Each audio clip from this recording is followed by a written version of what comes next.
Hey everyone, welcome to Oxford Tutoring. I hope you're having a great day. Today we are doing Chapter 6F, Question 18. So this is a related rates question in your differentiation chapter.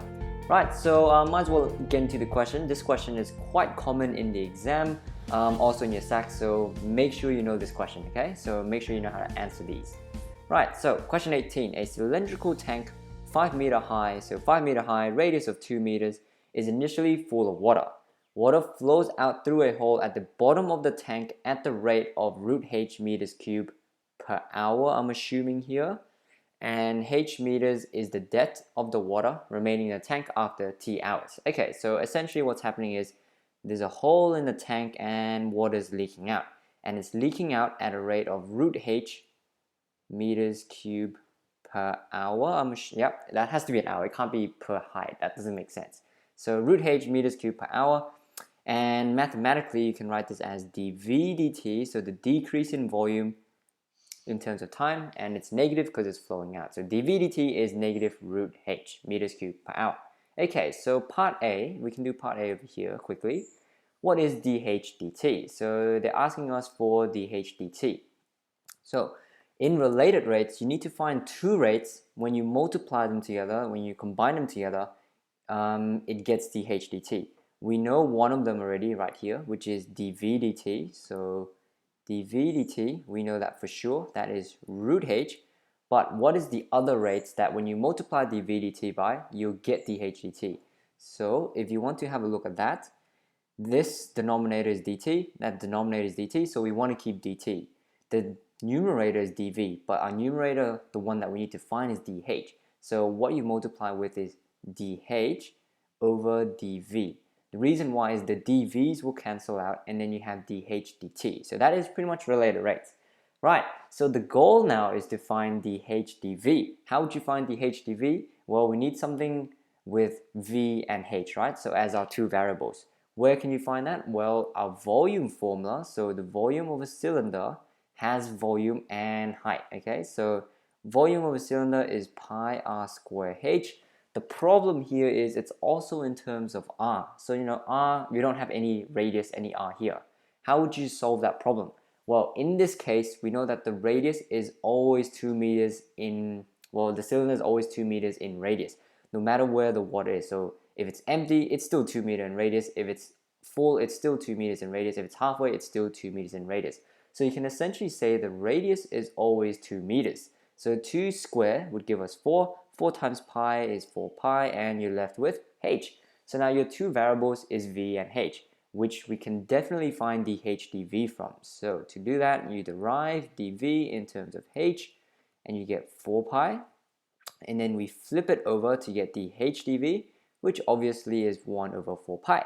And then of course, if you want to find dh dt, so I'm just going to write that down over here, that is dv dt, which is negative root h right here, multiply by 1 over 4 pi, which is your dh dv.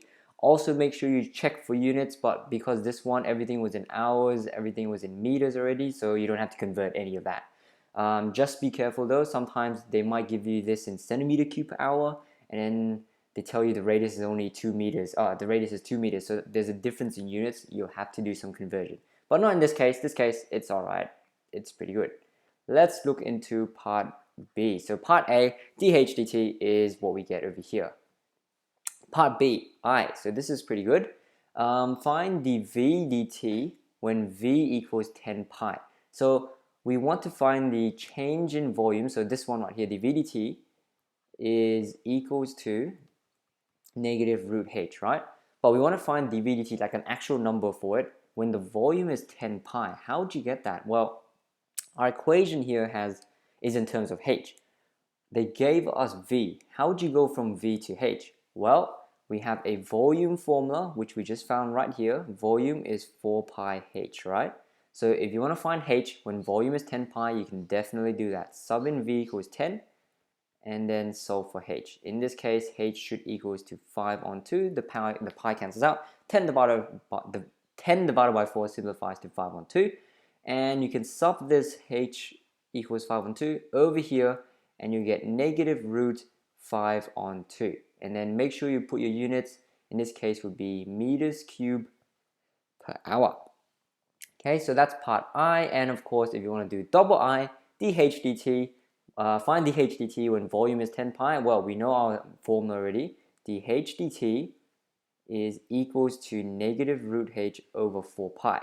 Right, if you want to solve for dH dt when volume is 10 pi, we know when volume is 10 pi, height is 5 over 2. And of course, sub that in, guys. Root 5 on 2, whoops. Negative root 5 on 2, everything over 4 pi. And of course, simplify that, rationalize it. And your answer should be root 5 over root 2 times 4 with the pi, which simplifies to, yes, it looks a bit ugly, but I'll try to simplify it. Root 10 over, so we times everything by root 2 to get rid of the root 2 over here. So root 2 times root 2 is 2, and 2 times 4 is 8 pi.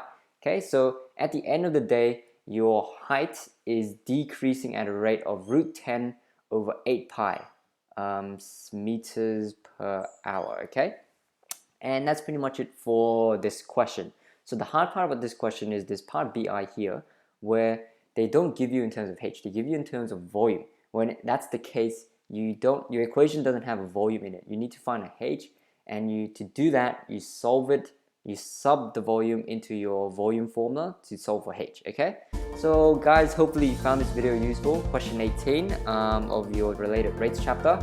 But aside from that, thanks for watching, and I'll see you in the next video.